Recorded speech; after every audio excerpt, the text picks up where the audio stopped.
Good morning, boys and girls, all the teachers watching. It is Mrs. Smith from Jimfushire High School that's with you today, and we're going to do the electrochemistry. Electrochemistry is then divided into galvanic cells and electrolytical cells. So you'll see that's the two parts of the electrochemistry that we're going to do. Now, if you say, "Oh, I hate this part of the work," then you must actually throw your cell phone out of the window because this is the way your cell phone works. Now, if you have your cell phone with you, it's lying there on the table, then we call it a galvanic cell. So it is transferring chemical energy from the battery of the cell phone to electrical energy for all your apps and games and whatever you want to work on your cell phone. Tonight, when you go home, you plug in your cell phone, so then you transfer electric energy into chemical energy. So that is the whole principle. So these two chapters tell you how your cell phone works. So, like I said, if you hate it, you hate your cell phone as well. So that's the technology we use in cell phones these days. Fortunately, the electrolyte in your cell phone is not a liquid. So if your cell phone, there's water coming out of it, you have a real big problem. Okay, let's start with this part. I have first, just in general, what is redox reactions? So redox reactions, if you look at the board, is divided in two parts. It is actually reduction and oxidation half reactions. But for a science teacher, that is too many words, so we can't do that.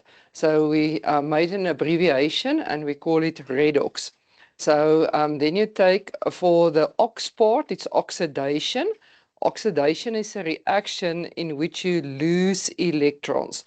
So it's the loss of electrons. But the one that is doing the work is the reducing agent. So the agent and the reaction, the words, it's not oxidation, oxidizing agent. It's oxidation, reducing agent. And then on the other side, it is reduction. It is the gain of electrons. Now, this is a principle of life also. Someone has to give something and someone has to accept it.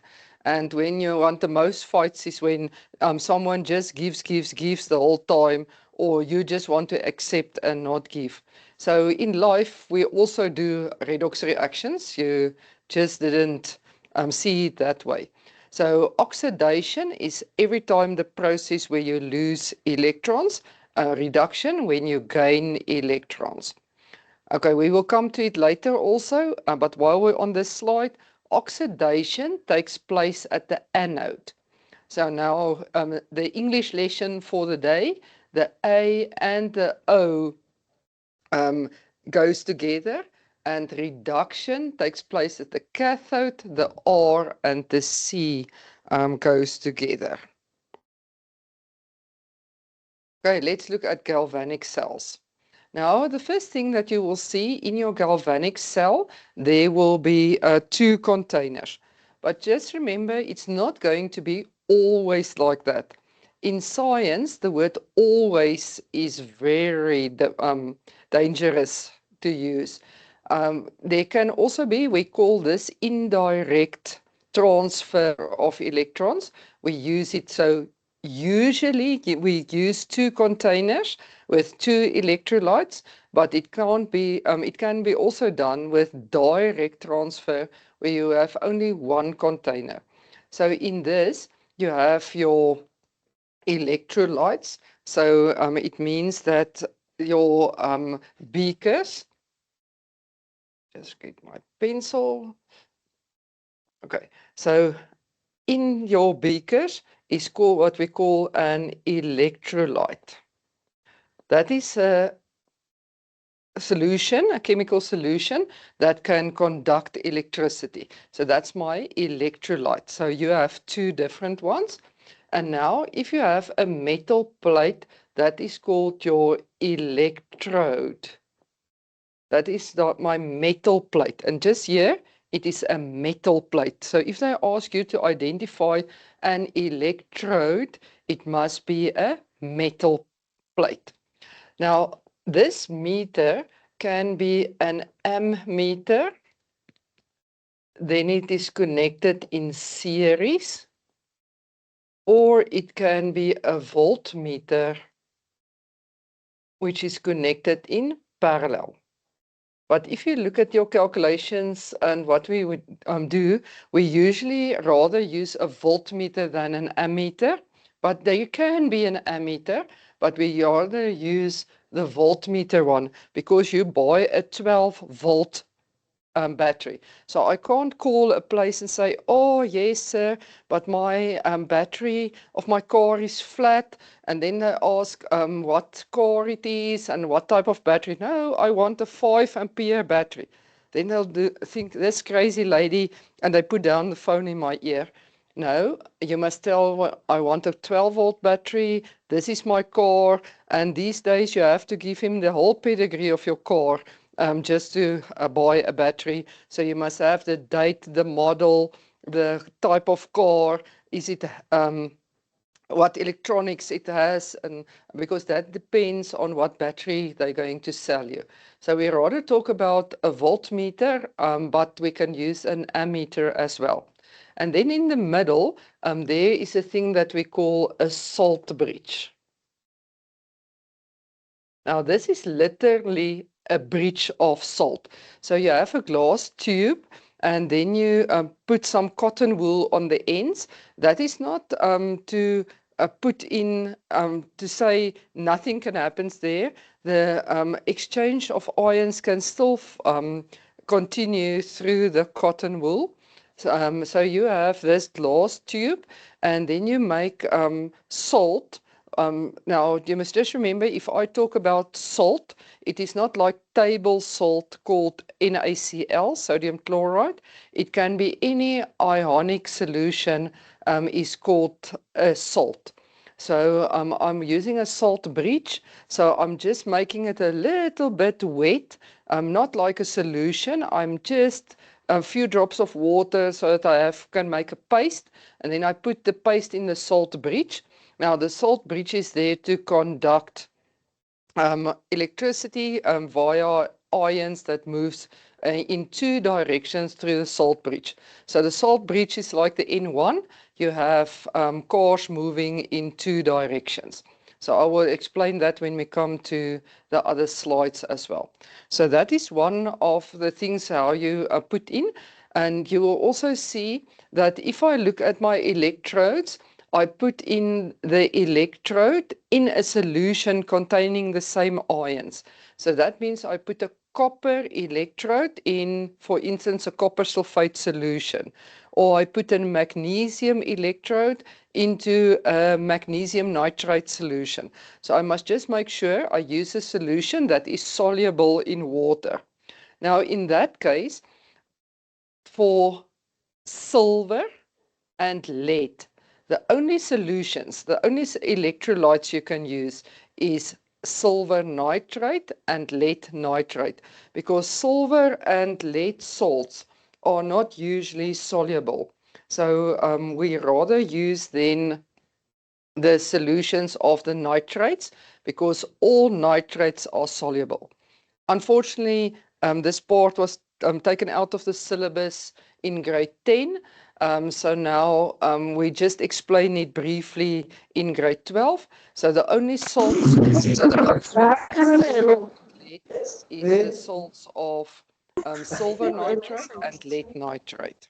So if you're unsure and they ask you to maybe identify the electrolyte, rather use a nitrate because all nitrates are soluble and all group 1 salts are soluble. Okay, so now if you look at this one, this is also an electrode, but if I look at this one on the on the right hand side, this is a gas electrode. So if I can either put in on the side via this tube, I can either put in the gas or I can take out the gas on this side. It depends on how the reaction is taking place. But if they ask you to identify the electrode, you're going to, in this case, going to say there is platinum. So if they ask you to identify the electrode, you're not going to say oxygen, for instance. You're going to say platinum, because oxygen can't be a plate because it's not a metal, it's a non-metal, so it can't conduct electricity. In this case, the platinum plate just gives the surface for the reaction to take place. They say it is a catalyst, but it's not a catalyst in the sense of increasing the rate of the reaction, a catalyst like that. In this case, it is just for the surface for the reaction to take place. That is why they call it, in this case, a catalyst. So this is just more or less the same than the previous one. You still have the solutions. And now you will also see that somewhere in that solution will be H plus ions. And then we call it an acidic solution, or it's acidified solution. You don't have to do anything about that. The reactions on your redox table is already written in the correct way. It is just usually when there's oxygen present, they put in H plus ions to form water in the end. Because if you have free oxygen, then there will be like oxide ions, there will be a problem, because then they're going to attack something in the cell. So just make sure you have then your platinum in this case. So we call it a platinum electrode. So you're not necessarily going to say the oxygen reaction is taking place on the right-hand side, but the electrode is then platinum. Okay, just now some parts, some theory you must know in this case. There is a salt bridge in the middle. Now, the salt bridge is what we call a gel solution. Now, gel is not always those things that you put in your hair for hair gel to let it stand on end, the gel solution.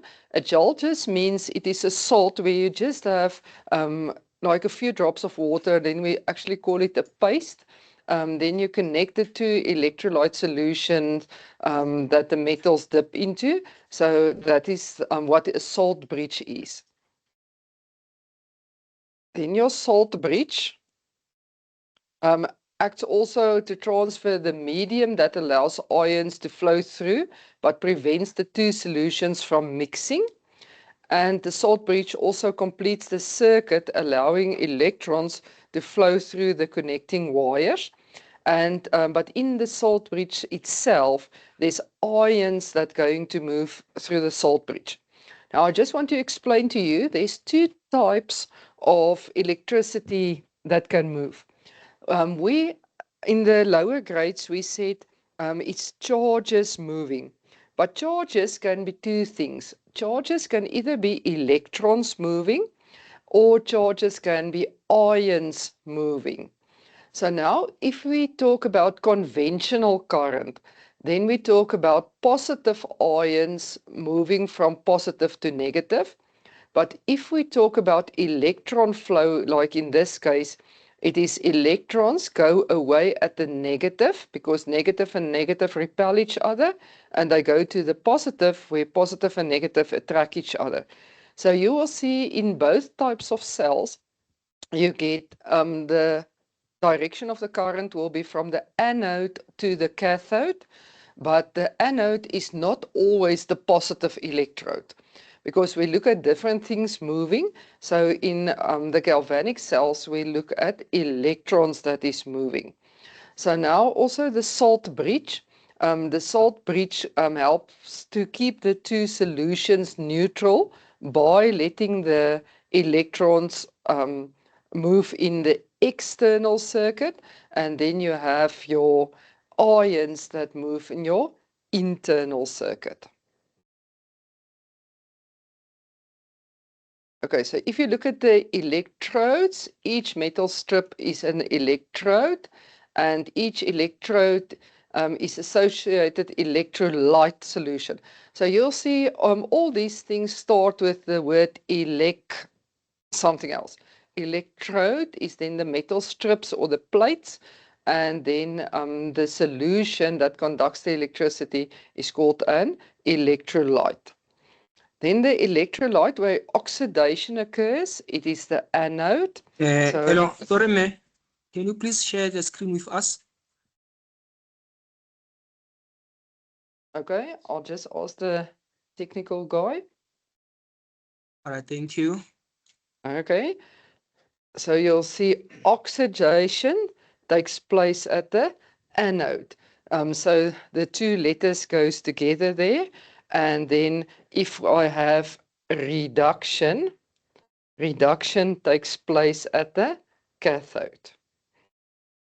Okay, so there, if you look there at the two, I usually explain if I have oxidation, if I make a O and I just put a line on that, there's the A, then it makes an A. So oxidation, anode goes together, and then reduction and the cathode goes together. Okay, now I have my cell. In this case, I'm going to have a zinc copper cell. So now I try to make it for your interactive, that you can see the particles moving. So you will see now, I just made both solutions blue as well as the salt bridge. In this case, it was just difficult because if I don't put in a color, then it looks if there's nothing in the cell. But in this case, there's my two electrodes, there's my voltmeter. I have a salt bridge. In the salt bridge, in this case, I put in some potassium chloride, so K positive and Cl negative. Important of the salt bridge mustn't contain common ions. So if you already have a chloride in one of the beakers, then you can't put a chloride in the salt bridge as well. And if potassium is one of the plates, you can't use potassium then also. So just make sure the salt bridge must contain uncommon ions of the two electrolytes, but it must be a soluble salt. So it is best to use a group 1 salt like sodium something or potassium, potassium nitrate, potassium chloride, sodium chloride and sodium nitrate works the best. But just be cautious if there's any silver or lead inside the electrolytes, you can't use a chloride in the salt bridge because then there's going to be a precipitate in the salt bridge and then the reaction is going to stop. So you can't do that. So just be cautious on that one. Okay, in this case, I use a copper electrode, you know, the shiny color of copper. And on the other side, I use a zinc electrode. Okay, this is the easiest cell. That's not the only cell. That's just the easiest one to use to explain. Okay, so now in my electrolyte, I have copper sulfate. So now just the positive ion is the copper 2 plus, and the negative one is the SO4 negative. It was just difficult to write it inside.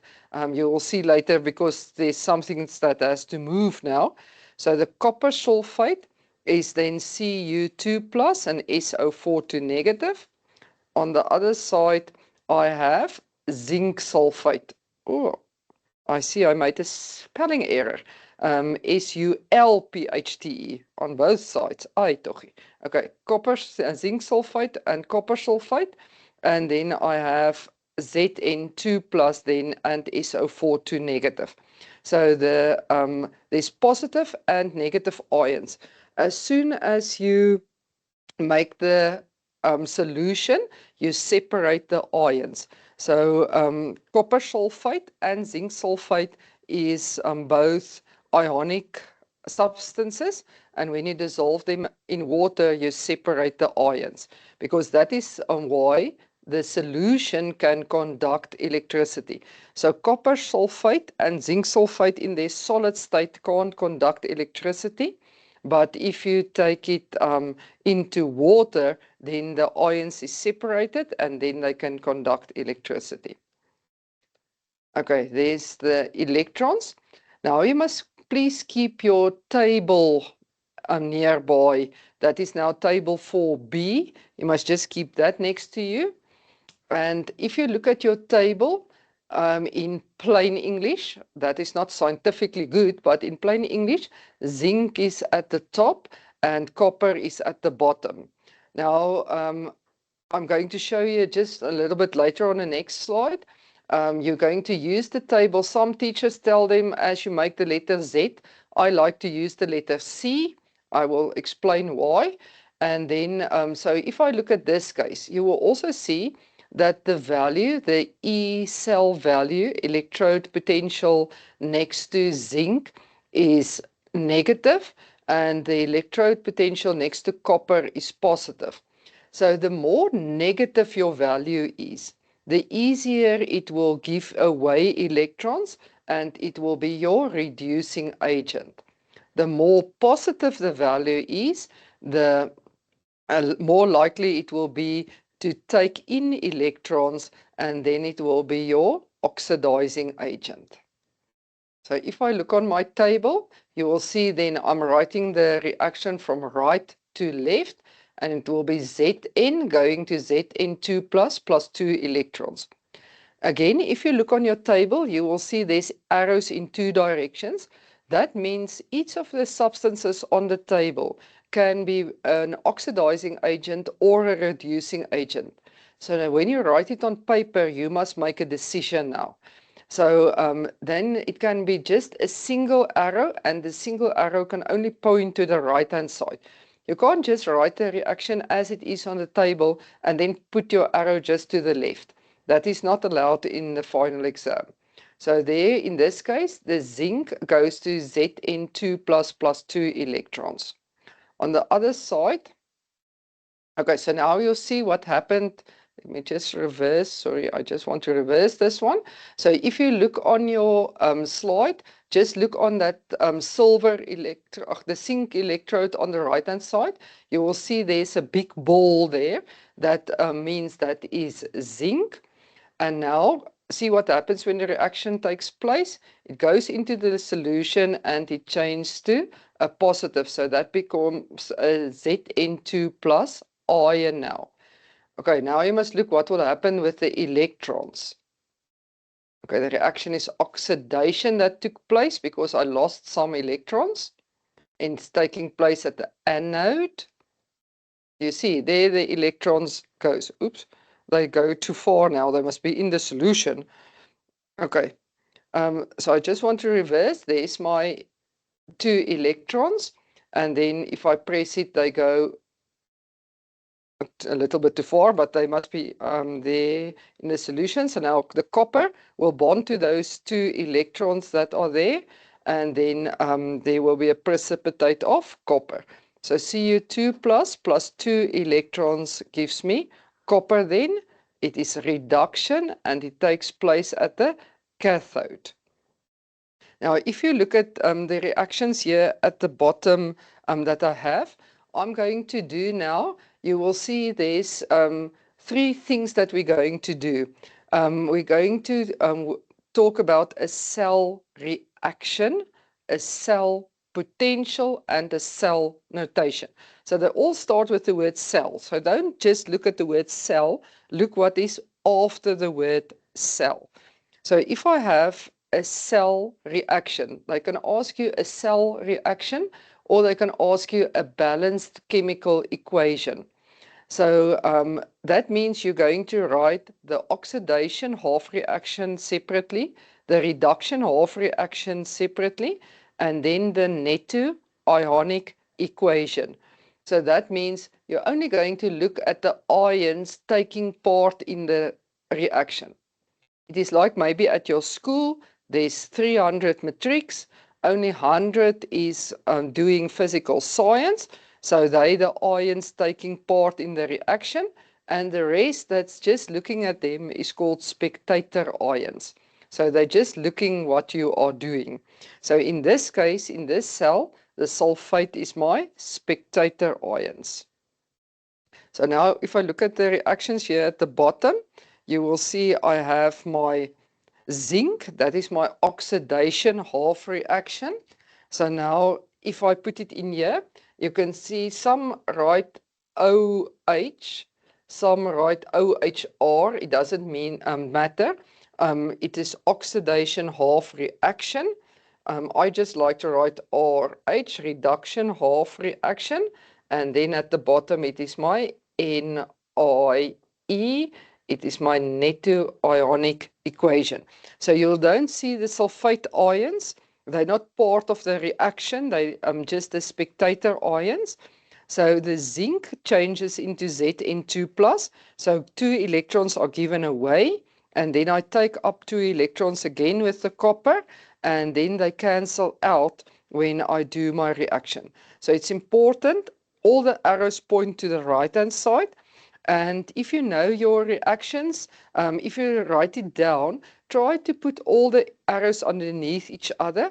You're not going to lose marks if you don't do it. It's just to help you adding up. Otherwise, you get confused and you put things on the right-hand side that must be on the left-hand side, and then your reaction will be wrong. It doesn't matter if you first put in the Zn and then the Cu2+. The 2 things must be on the left-hand side, and the correct 2 things must be on the right-hand side as well. But the order doesn't matter. So there's not a rule that say you must write the top ones first and then the bottom ones. As long as the 2 things, correct things are on the left-hand side and the 2 things on the right-hand side, then it's fine. And it's not always going to be 2 and 2. It can be more than 2. But in this case, it will be 2. Okay, now just an explanation now already here. The zinc change into zinc Zn2+. So that means that my metal became soluble. So it's now part of the solution. And then because of this, and electrons is given away, I'm going to reduce the mass. The mass of the zinc plate will become less because it now changed into a solution of Zn2+. On the other hand, copper 2+ gained electrons. So now because it gained electrons, the mass increased, and then there's my cathode. Okay, the way I remember it, you know there's different rhymes and everything. Your teacher told you something else. I also always remember, but you can't write this now in an exam. It's just for you to remember. I always remember that my anode gets anorexia. So it's becoming a lot thinner. My cathode is the fat cat. So he becomes thicker the whole time. So that is the way I remember it, but you can make your own rhyme and decision that you want to make. Okay, so that is called my cell reaction. So if they ask you a balanced chemical equation or a cell reaction, then you're going to write those 3 steps. You will see they count 3 marks as well. So you're going to write the OH, the RH, and the NIE. Now the next one is a cell notation. A cell notation is to give someone an instruction what cell you're going to use. It is like I must give you a piece of paper to go to the shop and buy me something. I can't just tell you, go and buy me yogurt. Because that's difficult because you don't know what type of yogurt I like. Maybe I just like the plain yogurt. I want the one with pieces. I hate strawberry yogurt. And you love strawberry yogurt, so that's why you buy strawberry yogurt. So you must, I must also give you a precise instruction because now you can buy a small one, a big one. So I must tell you, please go and buy me Dairy Bell yogurt, strawberry yogurt, 1 kilogram. Then you know exactly what to buy. So I can't just give an instruction without giving the full instruction. So that's very important. You must give me the full instruction. And that is called a cell notation. Okay, now you will see, just for it to fit on the screen, I didn't put in the phases. When we do the calculations later on, I will show you, you must put in the phases as well. So Zn gives me Zn2 plus. I must always start and end with a solid. And then it's not necessarily always going to be the aqua next to the salt bridge. So it's very important. And then the single lines that you have there, they separate phases. So if zinc was a solid and Zn2 plus also a solid, then you're going to put in a comma and not a line. So just make sure there they just separate phases. Okay, but we will do that one later on in detail, but that is just in short to tell you what type of battery or cell you need. So I can say I either want for my cell phone, I want a battery, a NiCad battery, that is a nickel cadmium battery, or I want a lead battery or whatever I want in my cell phone. So I must just give you an explanation. And then lastly, we get a cell potential. Now, cell potential can also be your EMF. So that is initial. That is why they always say initially. And there I have my reaction. E cell is the cathode minus the anode. And now you must write exactly the values as given on the table. So you're not going to change if you write your reaction from right to left, the positive becomes a negative and the other way around. We're not going to do it like that. You use that values exactly as it is. Now in this case, if it's a galvanic cell and they tell you the cell works, then you must get a positive answer for E0 cell, and then we know it is a spontaneous reaction. So the other way around, if they ask you, do a calculation if the reaction is spontaneous or not, then you calculate E0 cell. If the answer is positive, then it is a spontaneous reaction. If the answer is negative, then it's a non-spontaneous reaction. So that's important. So the three things, I wanted to put them next to each other on the slide. So you get a cell reaction, the one on the left, a cell notation in the middle, and then the cell potential on the right-hand side. Okay, now it is about the salt bridge.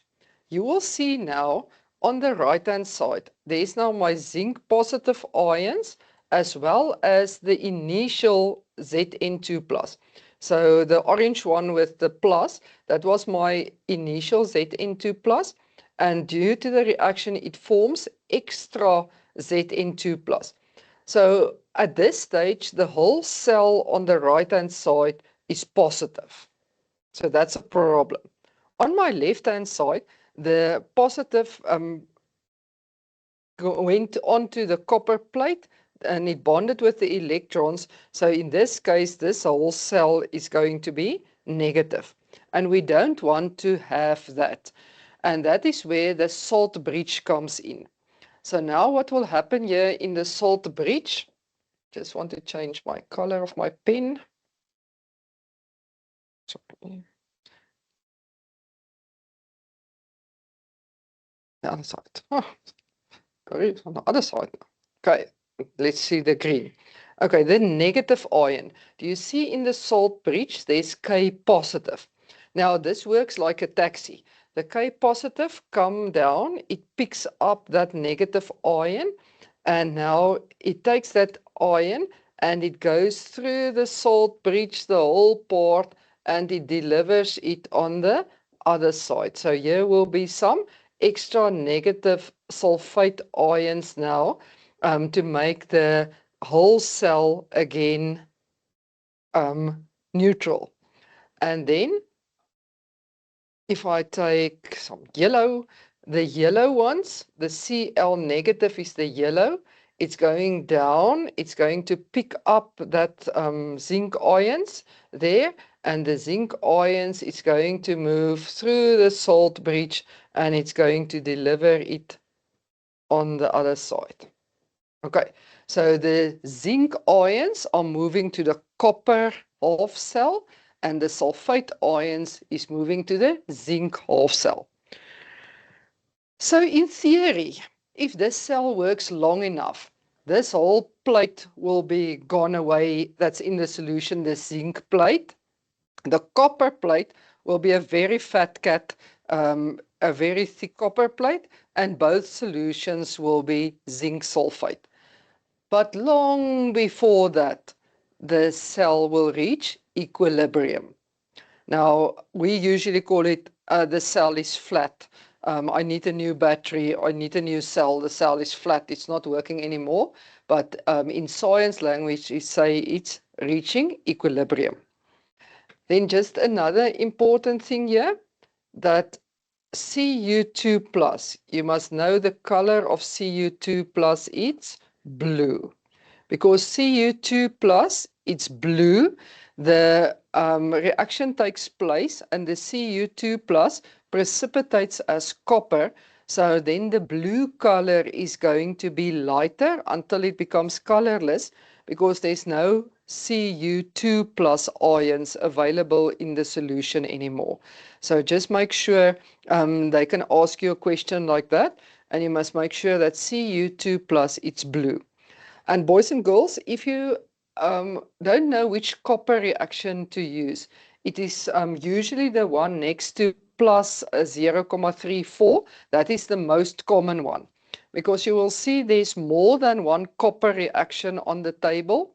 There's more than one iron solution on the table. There's more than one nickel solution on the table. So you must look at the ions in the electrolyte to know which one to use.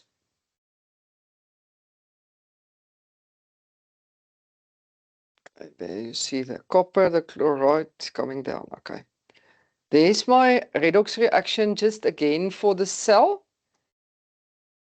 Okay, so you can either write it with or without the solids and the aqua there. I now just want to show you, if I write the cell notation in this case, I'm going to write my cell notation. I start with the OH. I'm going to say Zn, which is a solid. It changes into Zn2 plus, which is an aqua. Okay, so that I've done with the, and we always start with the anode first and then the cathode. So there's salt bridge, and then Cu2 plus aqua changes into Cu, which is a solid. So if I write my reaction there, this will always be the anode part. Very alphabetically. In science, there's a lot of order. So we always start with the anode part, and the second will always be the cathode part. So you can't change it around. So that is very, very important. It's the anode and then the cathode.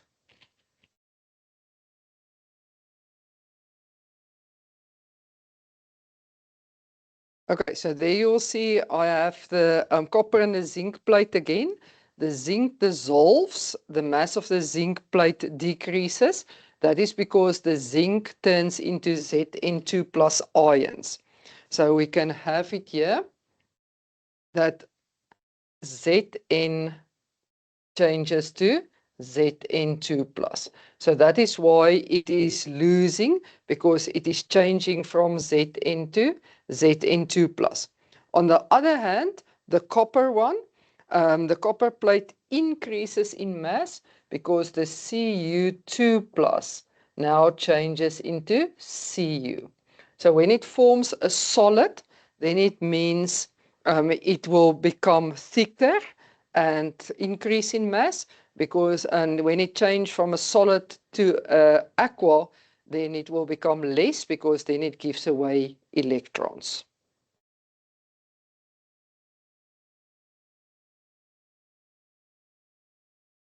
Okay, so there I've just put it in again there. And now also important in the voltmeter reading, the electrons flow from the zinc to the copper. Okay, I just want to reverse again here. Sorry, wrong side. I just want to reverse again. So if you look at these reactions, you will see the electrons are given off by the zinc, and it's taken up with the copper. So that's why it flows from zinc to copper. Zinc gives it away and copper receives it.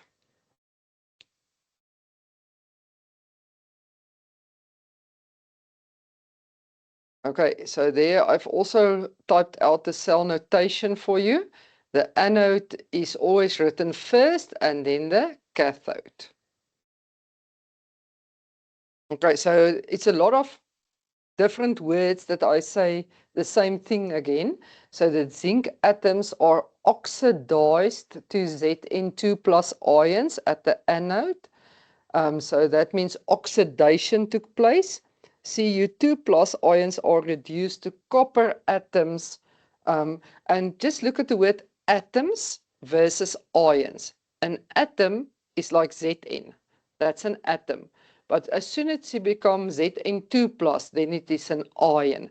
So zinc atoms are oxidized to Zn2 plus ions. But in the case of copper, I start with the ions and end with the atoms. So the reduction one is written on the right-hand side.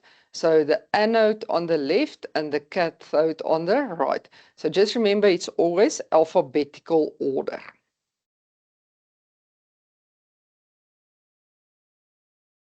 Okay, now the standard EMF, E0 cell, or you will see sometimes they just write as E like a 0, and sometimes they make a theta sign like in mathematics.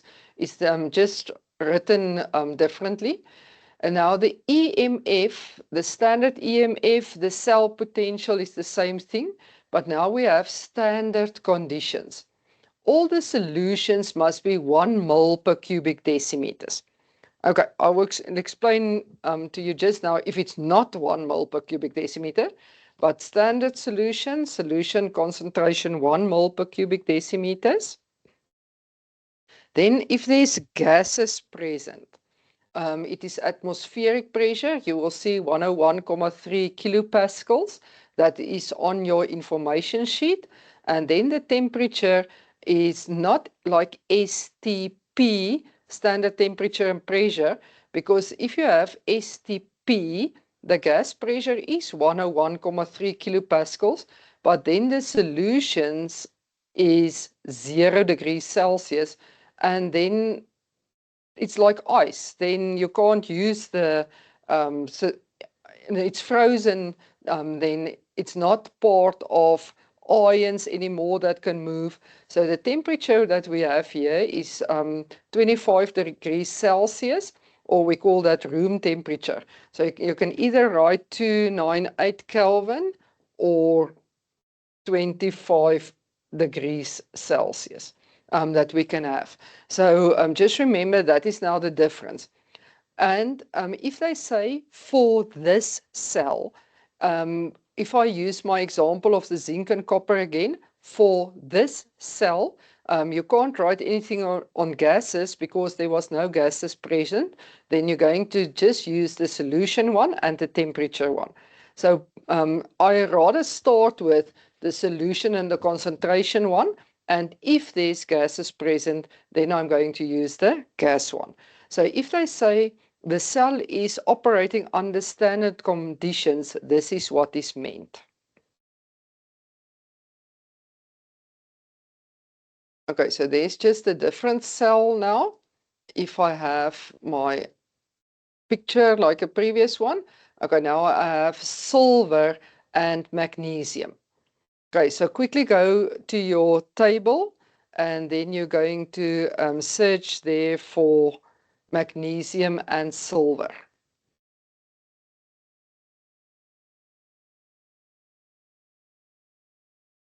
Let me see, as typing error, I just want to, okay, boys and girls, so now if I look at magnesium, in plain English, magnesium is at the top and silver is at the bottom.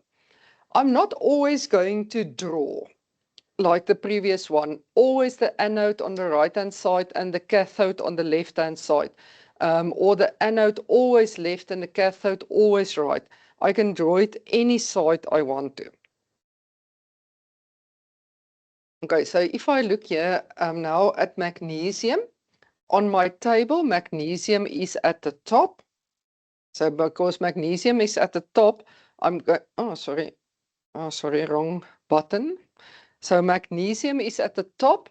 I'm going to write then magnesium from right to left. So Mg is going to become Mg2 plus 2 electrons.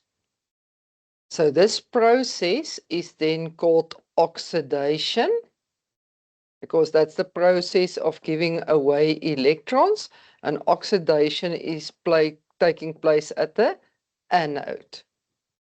So in this case also, this anode will be the negative because it is giving away electrons. So there it goes. Okay. In this picture, it looks now if the voltmeter is connected in series. Please remember the voltmeter is still connected in parallel. It's just the way it's drawn now here. So don't get confused, please. Okay, on the other side, if I look at the silver, silver is more or less at the bottom. So I will get Ag plus an electron now gives me Ag. I have reduction now. Reduction because that's the process of taking up electrons is reduction, and that is taking place at the cathode. So in this case, it is receiving electrons. So my cathode will be the positive electrode. So sometimes they ask you, what is the positive and what is the negative electrode in this case? So now they ask me to write the cell reaction. So I'm going to write the OH, and my OH will be, you see I start a little bit to the right-hand side. So I'm going to say Mg goes to Mg2 plus 2 electrons. My RH is now going to be silver. Now it is Ag plus 1 electron gives me Ag. Okay, now use nicely my ruler, and then it is Neto ionic equation. So in this case, you will see there is my nitrate solutions here that I use. And now I have to balance my equation. So I must now take the top one, there's 2 electrons, the bottom one is just 1. There can't be 1 electron floating. So I'm going to say I multiply by 2 for balancing, and that is a 2 in front and a 2 in front and a 2 in front. And please, boys and girls, don't Tipp-Ex anything out where you have to balance the electrons. Just draw a line and write a new number at the top, but you don't Tipp-Ex anything out. Okay, so now if I change again, I have then Mg plus 2Ag plus gives me Mg2 plus 2Ag. And there is my balanced chemical equation. So the previous one was already balanced, so this one I balance now again. On the left-hand side, the magnesium, the Mg, the mass decreased because it becomes now ions. On the right-hand side, it is the cathode, so the mass increased. Okay, so that is the different ones there. I wonder if any one of you picked up a mistake somewhere. If you listen to the previous explanation, boys and girls, the very important one, you can't use that inside the salt bridge. That is wrong. Why? Because here on this side, there's Ag plus, and NO3 minus ions. So I can't use a chloride inside the salt bridge because then there's going to form a precipitate in the salt bridge and then it's not going to work anymore. And if you listen to the previous explanation also, the salt bridge can't contain common ions, but now there's always one that we're going to use differently. So in this case, I have to make an exception and put there a nitrate also in the salt bridge. That is because of the silver, because silver is a troublemaker. And always with any of the halogens, the group 7 elements, it will form a precipitate. So please just be cautious about that. You can't use a chloride in the salt bridge if there's any silver ions inside the solution.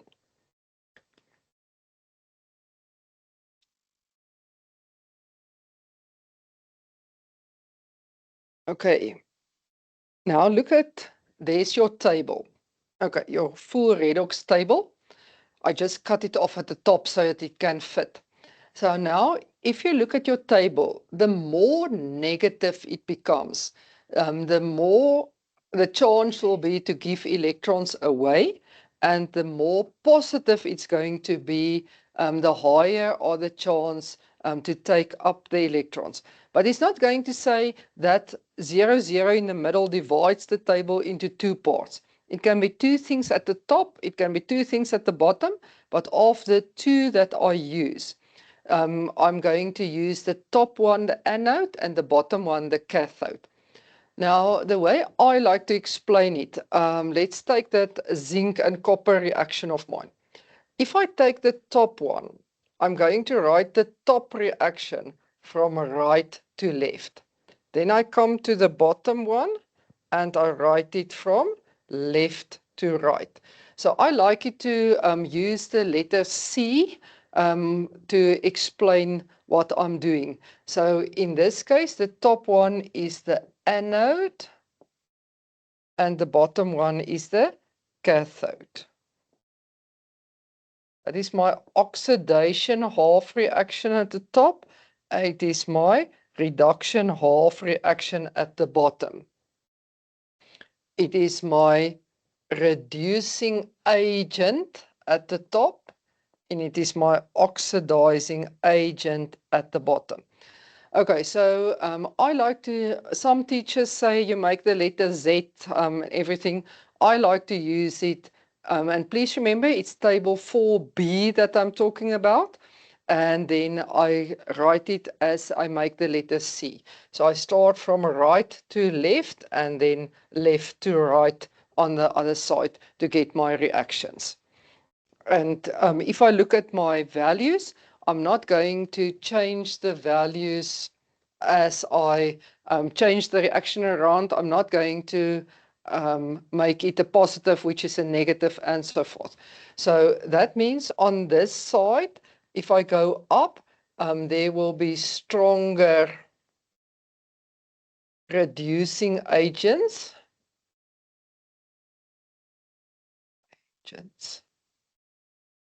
Okay, so my stronger reducing agent. So that is what that arrows means on this side. And on this side, it will, if you go down, it will be my stronger oxidizing agents.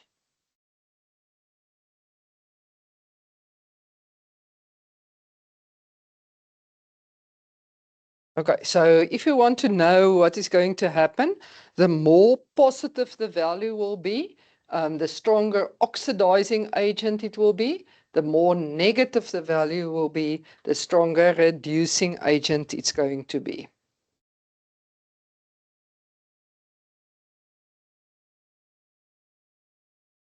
Okay, so that means also the substance on the right will spontaneously react with something above it on the right of the table and vice versa. So if I have something on the right, okay, now there's different meanings of the left and the right. If I have zinc, that zinc that's on the right-hand side will react spontaneously with something that is on the left-hand side. Or if I have so it depends on what reactions I have.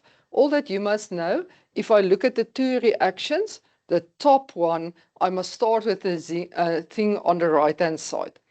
So if they say I must start with Zn2 plus and end with Cu, then it's going to be the other way around, because then I must start with the left-hand side one and end up with the right-hand side. And in this case, I want to start with the right-hand side and with the left-hand side. So just make sure of what direction we're going to use it.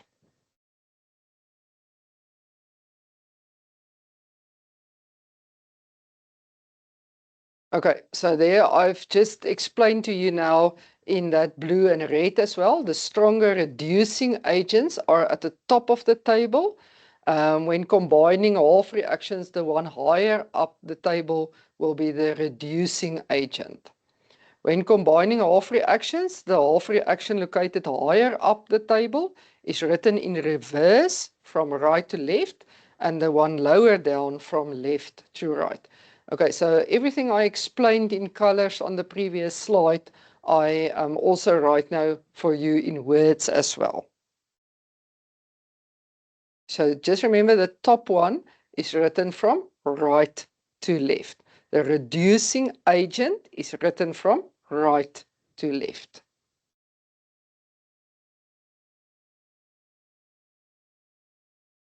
Okay, now the standard hydrogen electrode, we have to measure the potential difference of all the electrodes compared to something. Now, usually when we do chemistry, we compared everything to carbon, a 12 of carbon 12 earlier in the days. But now when we do the standard electrodes, we're going to use the hydrogen electrode. So that is why in the middle of the table, hydrogen is 0, 0. So we have on the one side the hydrogen electrode, and then whatever on the other side, and that is how it is measured. So that we also call our reference electrode. So the reference electrode is hydrogen, but you don't treat it special. It's not necessarily to say that the hydrogen electrode must always be the anode. It can be the cathode as well. It depends on what you add with it. So you just treat it as in the order. It can be the anode or the cathode, not always just the anode. Okay, so there's the reaction.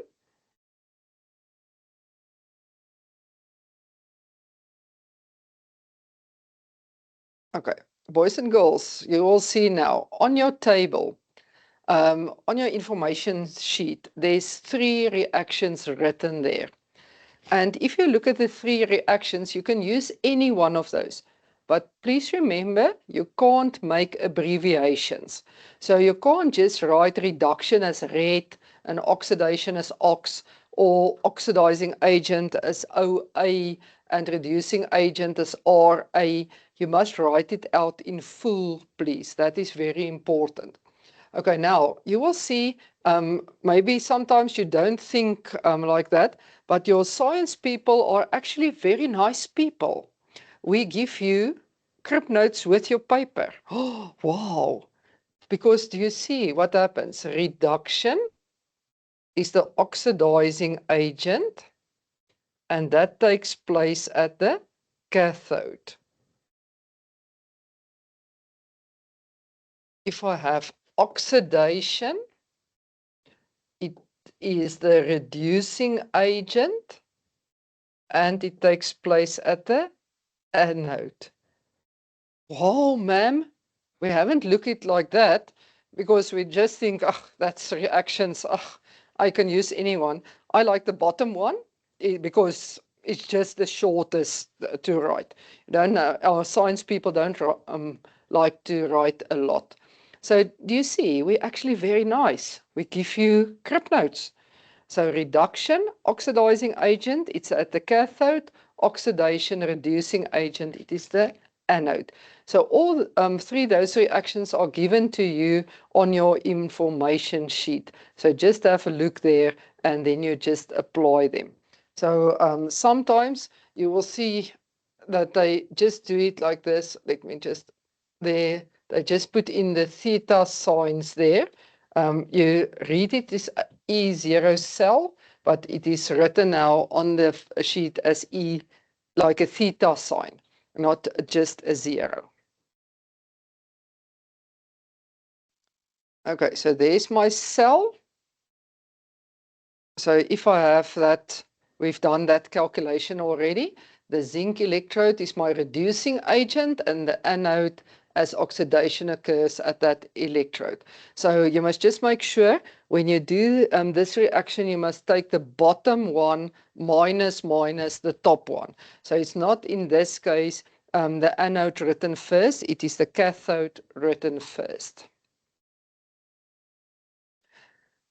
Okay, boys and girls, so everything we did up to now is called galvanic cells. So there we changed chemical energy into electrical energy. So that is how your cell phone works at this stage. Now I'm going to do the other way around, my electrolytical cells. Now, electrolytical cells is a little bit more easier than the galvanic cell. It's not that abstract information. Because you will see now, if I have my electrolytical cell, I have one beaker, the electrolyte, so there's just one electrolyte, and there is 2 electrodes. Okay, now one of the applications here is electroplating. Now, most of us wear those jewelry that you buy at any shop, Mr. Price, Miladys, wherever you want to buy those jewelry, Lovisa, that is electroplated jewelry. That means they take iron and they make it more beautiful than adding a layer on top of it that looks like gold or that looks like silver. So some of you can have an allergic reaction because if you want to taste yourself, my matrix wasn't, I didn't think that was very nice, but if you taste yourself, you will see your sweat tastes salty, and that salt on your hands reacts with the layer that is on the jewelry, and it can cause an allergic reaction. Especially the gold ones can cause an allergic reaction. So that is they're reacting with each other. They can make like blue precipitate on your finger, not because the ring is that tight on your finger. It is the chemical reaction, and that takes place. So, but when you buy the jewelry, it looks very nice. So we call it electroplating. So it can make things look nice or conduct electricity better or protecting it.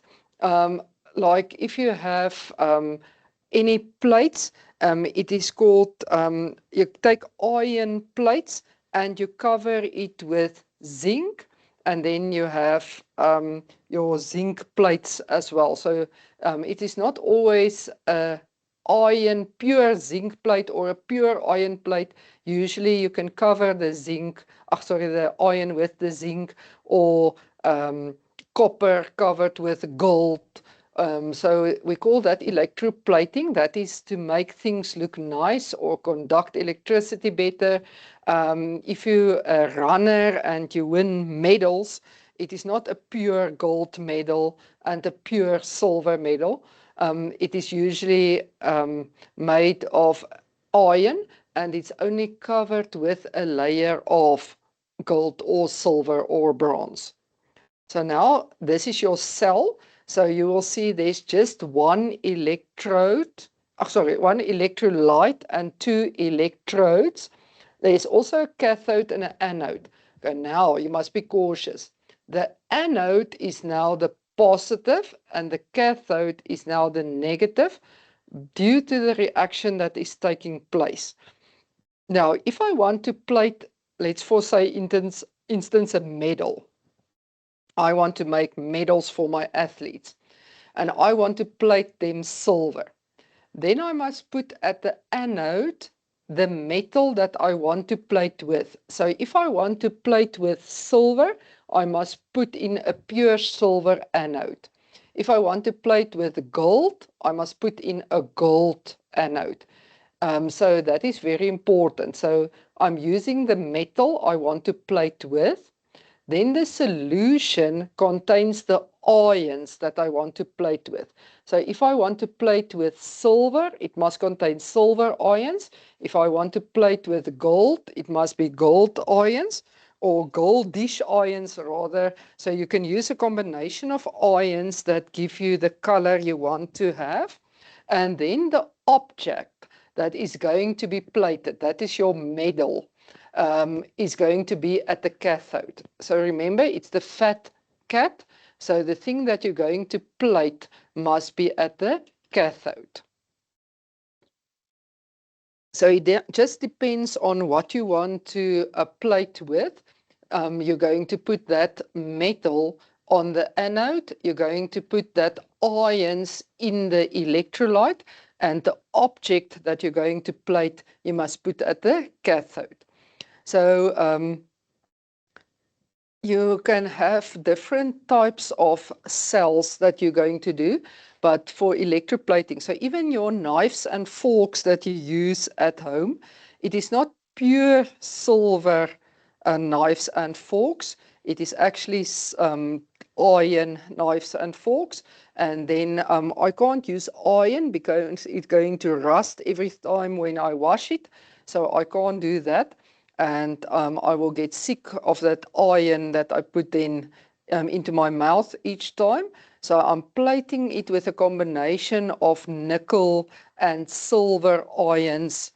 We call that stainless steel. That I'm plating it for it to protect the iron that's underneath and that it can last longer. Good. So that is one of the things that we do. We do some electroplating with the cell, electrolytical cell. So that is also things that you like to do. Even these days, I visit a place where they make some copper wire, and it is not copper like in pure copper. They have these, it looks like swimming pools full of copper sulfate, and they put in iron wire there, and they just plate it with copper to conduct electricity better. So it's not always just pure copper. So electroplating can be the protection or make things look nice. You want to buy that jewelry, it really looks those golden earrings that you want to wear, and that is the way they do it. Then we also have in electrolysis, you will see there's again, do you see the two ions present? Now I have the ionization or dissociation. If it's an ionic solution, it will dissociate. That means it falls apart into its ions. If it is a covalent solution, then it will be ionization. Do you remember we did that at acid and base? Okay, so cation is the positive ion, and the anion is the negative ion. The electrolyte, okay, there's the positive and the negative. Okay, so the positive in this case is the electrode that is connected to the positive part of the cell, and the negative electrode is the one that's connected to the negative. So that makes it already easier than in a galvanic cell. Okay, there's my electrodes, my cathode and my anode. Okay, so in this cell, so for galvanic cells, the anode is negative, and in an electrolytical cell, the anode is positive. Okay, and then important here also, I just want to show it to you again. In this case, it makes more sense because there's not just ions moving, electrons moving. I have now my positive ion goes to the negative, and the negative goes to the positive. So that makes it much easier. So the positive ion goes to the negative electrode. So that is why it's called a cation. It's going to the cathode, and the anion goes to the anode. So the N and the N goes together. Okay, the reduction, cations gain electrons and become neutral, and oxidation, the anions lose electrons and become neutral. So they want to gain or lose electrons. So this makes more sense because now positive and negative attract each other. It's not like in the galvanic cell where they move in a direction and it's ions moving and then electrons is moving. So that is difficult then in the cell. Okay, so you can have the red cat and ox oil rig. So there's different ways of remembering everything in the cell. So I just put in the different ones that we have. Okay, and then now important, that is how your cell works, your cell phone works tonight. When you say, oh no, the cell is flat, I can't call you, because now then you have to charge it, and then you change electrical energy converted now to chemical energy. So now, for now, the cell phone is changing chemical energy to electrical energy, and when you get home and you charge it, it's electrical energy to chemical energy. Okay, now, boys and girls, you will see, if you look in your notes, there is electrolysis of copper chloride. But you will see I've done this 2 times. It depends now on what is the electrodes made of. In the solution, copper 2 plus and Cl negative is present, and it is Cl2, that is where there's 2 negatives. The copper 2 plus makes the solution blue. Okay, if the electrodes are made of carbon, then both the copper and the chloride is going to react. Okay, so there's my 2 electrodes. There's my cathode, my anode, and electrolyte is copper chloride. Okay, there's my cation, Cu2 plus, and there's my anions, 2 of them. So the positive ion is moving to the negative electrode, and the reaction that's taking place there will be Cu2 plus 2 electrons becomes copper, because now the ions will precipitate as copper. So my fat cat, reduction takes place. The anode is oxidation taking place. So the Cl minus will give you, okay, so they must just go, both go, and then you will have Cl minus, another Cl minus gives you 2 Cl minus plus Cl2 gives you 2 electrons, and that is oxidation. Okay, so you will see there in my reaction, there is copper 2 plus 2 electrons gives you copper, and Cl minus gives you chlorine gas. So what you will see in this case in the cell, okay, the first important thing here is that my electrodes in this case are made of graphite. Now, graphite is just a special case of carbon. So I'm going to write C there for carbon. So the electrodes are made of graphite, because graphite is the only non-metal that can conduct electricity. It's not going to react with the solution. It is just going to conduct the electricity. So it's made of graphite in this case. So that means now both the copper and the chloride will react. So if I look at this part of my cell reaction, that will be my electrolyte part. This will be my electrolyte part. So that is important there. That it was Cu2 plus and Cl minus. That was a copper chloride solution initially. Okay, now what happened in the cell? The cell reacted, and while the cell reacted, there was a lot of copper now precipitated on this electrode. So it will get a thick copper layer there. Because the copper precipitated, the copper got electrons. And on the other side, there will be chlorine gas formed. So there's my chlorine gas. I can smell it. It smells like chick. So there's my chlorine gas. So what I will see there's a copper layer. I will smell the chlorine gas that is formed in this case. Okay, so I can sell the copper, I can sell the chlorine gas when I have this cell. So at the anode, oxidation took place, the chlorine gas was formed, and at the cathode, reduction took place, and there was a thick copper layer formed. But that is now when I made the 2 electrodes of graphite. Okay. Now, other thing, boys and girls, it is about what I'm looking for when I talk about the current. So if I talk about conventional current, I will just make it like that, an arrow, and it will be from the positive to the negative. So if I have conventional current,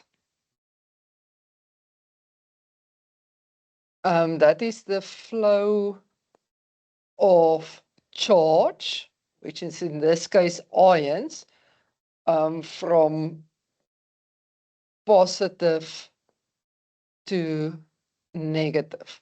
Then it's conventional current. Then it will be from the anode to the cathode in conventional current.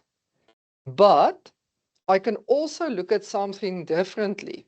And I can have here an arrow with the E minus. And as soon as I do that, that is called electron flow. And electron flow will be from the negative to the positive, because then I have electrons going away at the negative and it's going towards the positive. So it depends on what you are looking for, what I must do. So just make sure there is conventional current and there's electron flow. So if you look at your question, just make sure what they are talking about when you answer the question. Okay, so that is the one that I have. Copper chloride with graphite electrodes. Okay, now I have the same picture again. There's still Cu2 plus ions, there's still Cl minus ions in this case, but now I have still positive and negative. Okay, now in this case, my electrodes are now made of copper.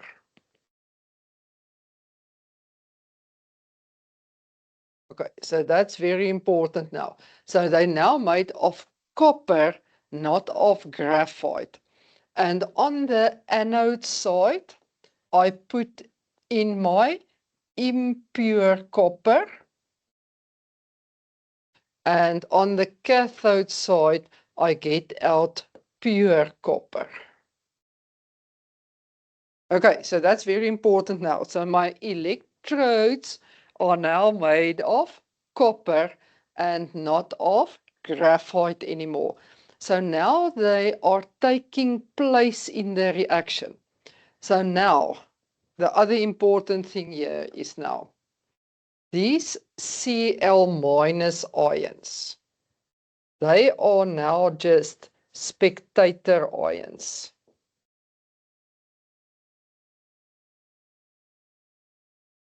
So that means now no chlorine gas will be formed, because the chlorine ions are just now spectator ions. So that's very, very important. They're not taking place. In the previous one, the copper and the chlorine ions was busy in the process. Cu2 plus became Cu and Cl negative becomes Cl2. So both were taking place in the reaction. In this cell, it's not going to happen. So that's very important that we have that.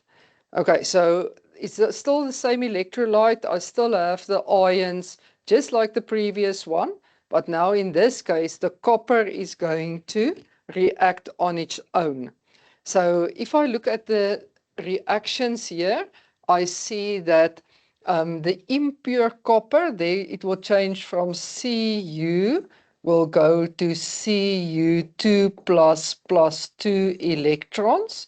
And on the other side, Cu2 plus 2 electrons will take up copper. So for you, on the naked eye, you will see copper versus copper. That's all that you're going to see. You won't smell chlorine gas, you will just see copper versus copper. So just make sure the chlorine gas is not going to form here. Oh, sorry, I've written now on. Okay. Okay, so if I look at my reactions here at the bottom, oh, sorry, now I'm too fast. If I look at my reactions now at the bottom, there you see Cu2 plus 2 electrons will be Cu, and Cu2 plus 2 electrons, so it actually changes Cu to Cu. Just want to erase this, otherwise you can't see there. Okay, so there's my reaction that's going to take place there. Good, so, but you change from pure copper to impure copper. So that is very important. So please go and have a look what the electrodes are made of. If they are made of graphite, it is the previous one. Then you have copper and chlorine gas as products. If you have this one, it is also called the purification of copper, and that will also be the purification of silver. So that is very important. Okay, in the previous one, if I just go back to the previous slide, there's a lot of writing. Okay, if I go back to the previous slide, what is also important here is that the concentration of the electrolyte, the concentration of the CuCl2 will decrease. Why? Because there's not ions, there's no ions available anymore. So because there's no ions in solution available anymore, so that is why the concentration is going to decrease. And the blue color will also decrease because Cu2 plus now changes to Cu. So the Cu2 plus ions is not available also anymore. So the concentration, of CuCl2 decrease because the ions become copper precipitate and it becomes chlorine gas.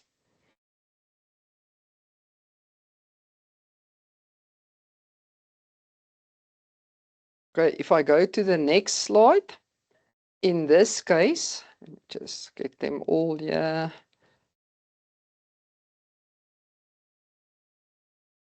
Okay, so now I'm too far, sorry.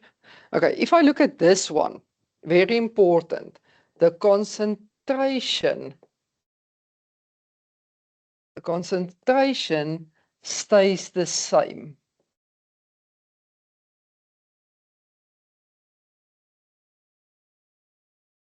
and the blue color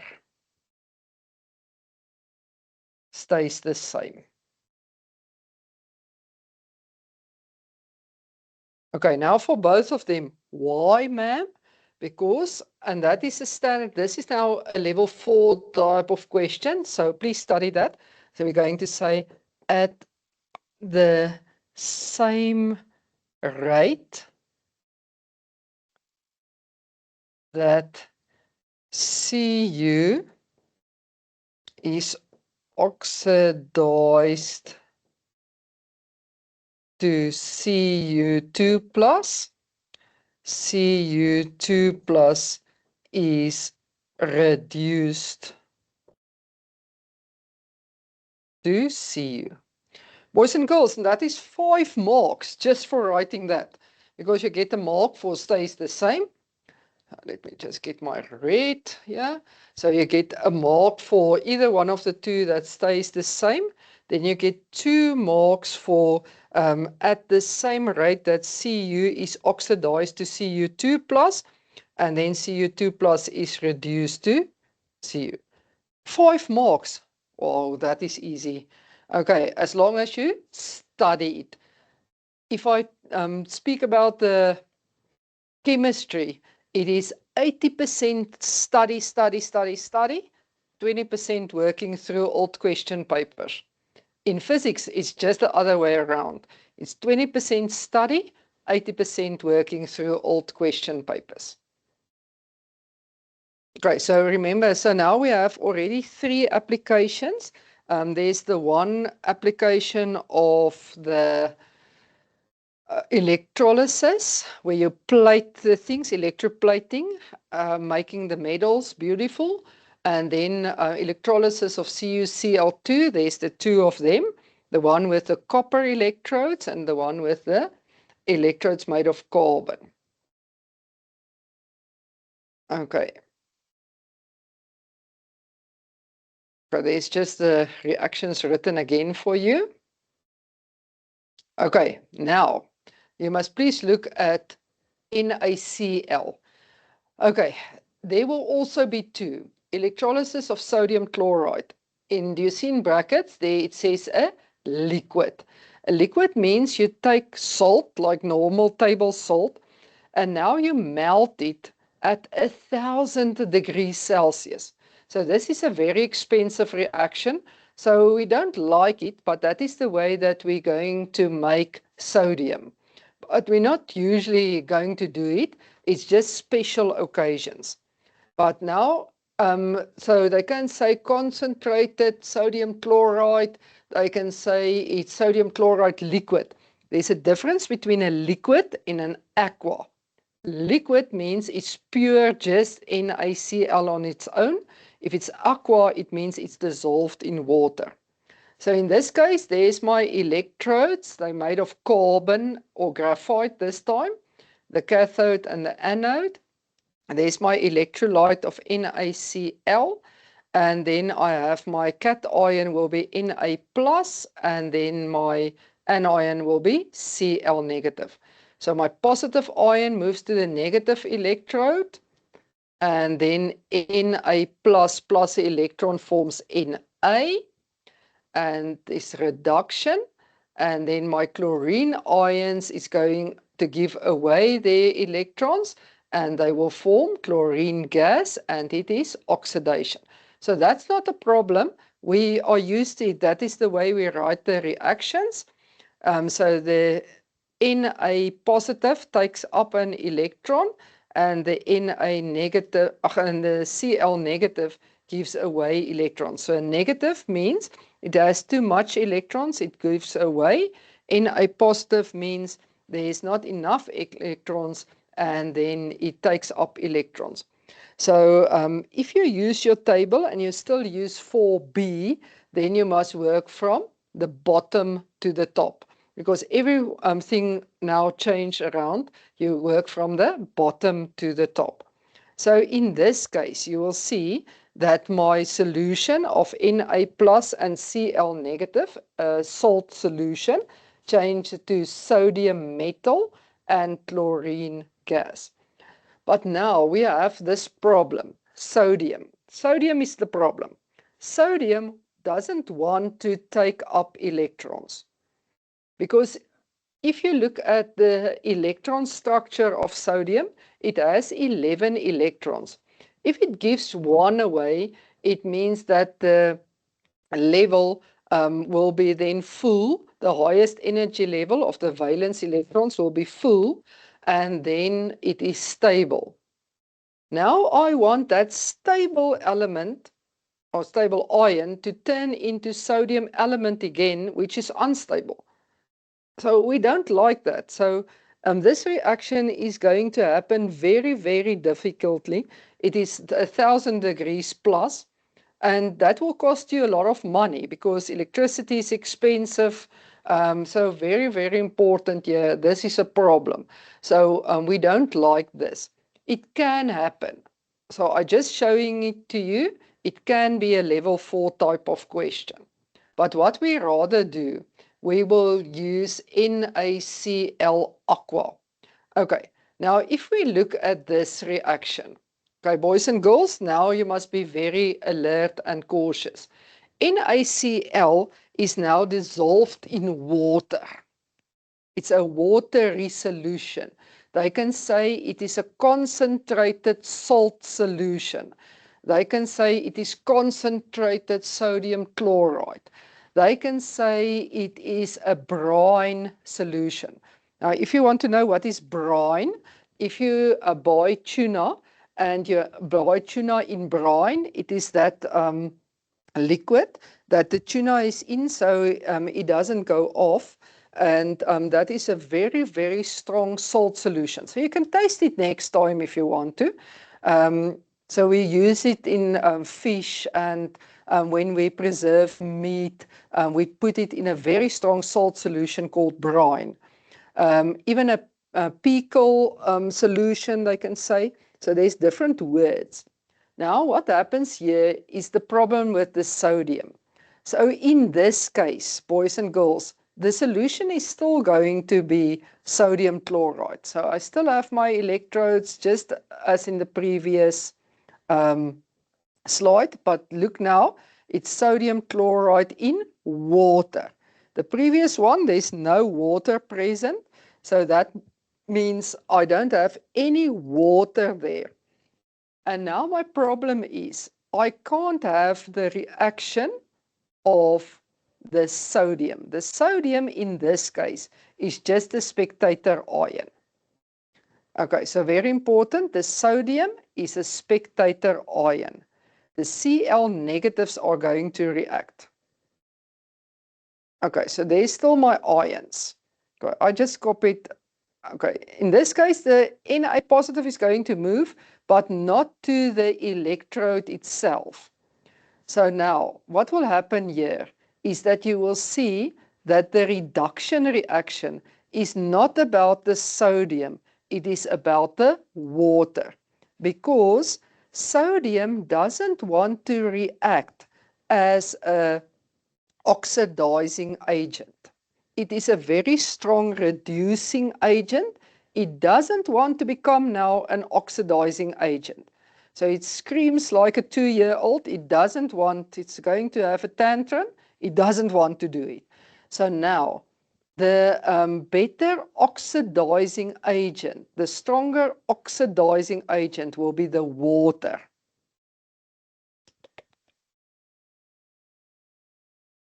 Okay, boys and girls, so please be cautious here. Here, it has nothing to do with the sodium. The sodium is the spectator ion. So no, nothing else. And then, so reduction is going to take place, and it's going to be the water taking up the electrons, which the chlorine is going to give away. So I'm still going to form my chlorine reaction. That is still the same. So I'm going to smell the chlorine gas, which is a greenish yellow gas. So I'm still going to smell the chlorine gas, but it's not going to be the sodium reacting on the other side. It's going to be the water. So please, they like asking this reaction because it's different than all the others. For all the others, it doesn't matter if I put in water in a solution, it doesn't react. But with the sodium, it is important that the water will react and not the sodium. The water is the spectator ion. Sorry, not the spectator ion. The water is the reactant and the sodium is the spectator ion. Now, if you look at the NIE, the reaction at the bottom, it's the water and the chlorine ions. Now you'll see they form two OH negative. Now, boys and girls, that OH negative will now bond to the sodium, and then it will form sodium hydroxide. So economically, this reaction means a lot to us. OH negative bond to the Na plus, and then we form sodium hydroxide. We use that as drain cleaner. And the pages that you write on, you see the pages is white paper. Now, if you make paper, it is a brownish paper and it's very soft. Now, to make it white and to harden the paper, you use sodium hydroxide. So actually, the paper that you write on today was due to sodium hydroxide. It has a bleaching effect on the paper. But please don't bleach your clothes with sodium hydroxide, because then you will just have holes left. It will eat up your clothes. Then hydrogen. Hydrogen is combined to nitrogen, and that's called a process named the Haber process, where you make ammonia, and then they sell the ammonia to the factories that make fertilizer. So H2 is the beginning process of making fertilizer, and then Cl2 is used in water to make all the bacteria and things in the water dead so that we can drink the water. So sometimes when you smell the water in the tap, it smells a little bit like jig. That is because there's put chlorine gas in to purify the water. And then also the Cl2 is then also used to make jig, which you use to make your clothes white. So that's very economically important to make this cell. In the industry, we call it a membrane cell. So this is very important. So please, boys and girls, study this one, because they like to ask the exceptions on the rule. So it's not going to be the sodium that reacts, but it is the water. So make sure it is NaCl aqua. If they say it is a solution, then you're going to do this one. The previous one, they will say sodium chloride melted. So just make sure about that one. Okay, and then I'm going to conclude with this. It is the comparison of the galvanic and electrolytical cells. In the galvanic cell, produces an EMF from a chemical reaction. Electrolytical cell uses the EMF to produce a chemical reaction. Then galvanic cell, chemical potential energy is converted to electrical potential energy, or just chemical energy is converted to electrical energy. You don't have to put in the word potential in there. In electrolytical cell, it is electrical energy converted to chemical energy. In galvanic cell, positive terminal or positive electrode is called the cathode. And in electrolytical cells, the positive terminal is the anode. In galvanic cells, there's two containers, each with an electrode in it. And an electrode is a metal plate. And then electrolytical cells, there's one container with both electrodes dipping in it. Just remember, in electrolytical cells, it can be either carbon or it can be a metal, depending on what you want to do. Do you just want the solution to react, or do you want to have the electrodes taking part for, let's say, metal plating? Okay, boys and girls, that was a very lot of information on the two cells. So I wish you good luck now for the record exam that starts now, your trial exam, in a week's time. I can't believe the year is already there. And then also for your final exam. Boys and girls, and please remember now, if you study really hard now for September, it takes off a lot of pressure and edge for the end of the year, because then you can just look at the things that was a problem in September and correct them for December. But if you're going to do now, oh, I don't want to study, I'm going to sit in the sun, and oh, no, that's not going to happen. Boys and girls, please study really, really hard now for September, and then you can just correct the things for November. But I wish you all the luck for the 2 exams that is lying ahead now. Goodbye.